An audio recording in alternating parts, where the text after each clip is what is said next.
আমি এই পাঞ্জাবিটা কমপ্লিট করেছি রোজার ঈদে আর এখন আমি ভিডিওটা আপলোড করতেছি। এটা আমি করেছিলাম আমার ভাইয়ের জন্য। আর সবথেকে মেজাজ খারাপ হয়েছিল এটা নিয়ে যে পাঞ্জাবিটার আসল কালারটা আমি আনতেই পারিনি। বিশেষ করে যখন আমি ড্রয়িং করতেছি প্লাস সেলাই করতেছি তখন তো আসল কালারটা আসেইনি। ১ম এ যেটা দেখছেন ওটাই ছিল আসল কালার।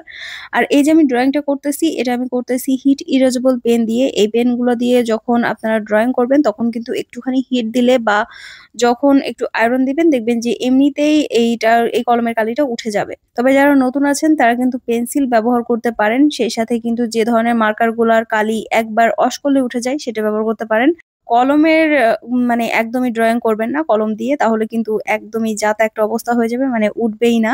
যদি সেলাইটা ভালো না হয় তাহলে তো আরো বেশি সমস্যা। তো এইখানে আমি ২ ধরনের সেলাই দিব। একটা হচ্ছে চেরা পাতা সেলাই, আরেকটা হচ্ছে ডাল সেলাই।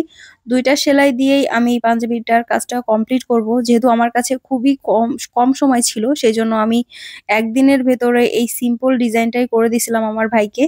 তো ৪ তার করে সুতা নিয়েছি। আর এইখানে যে সুতাটা নিয়েছি এটা হচ্ছে লাচ্ছি সুতা। লাচ্ছি সুতা ২ টা কালারের সুতা দিয়ে কাজটা কমপ্লিট করেছি পুরোটাই। আর যেহেতু পাঞ্জাবির কালারটা হালকা স্কাই ব্লু টাইপের, পুরাপুরি স্কাই ব্লু না, আমি সঠিক কালারটার নামটা আসলে জানি না। তো সেজন্য আমি চাচ্ছিলাম যে সিম্পল একটা লুক যেন দেয় পাঞ্জাবিটা, সেজন্য এই ২ টা কালার কম্বিনেশন এইখানে করা। সিম্পল সেলাই ২ টা।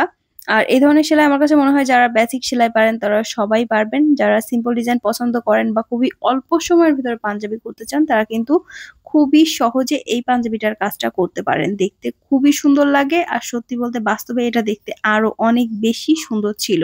তো আমার কাজটা কিন্তু প্রায় শেষ হয়ে গেছে। আর এই টাইপের ভিডিওগুলো যদি আপনারা পছন্দ করেন তাহলে অবশ্যই জানাবেন। আল্লাহ হাফেজ।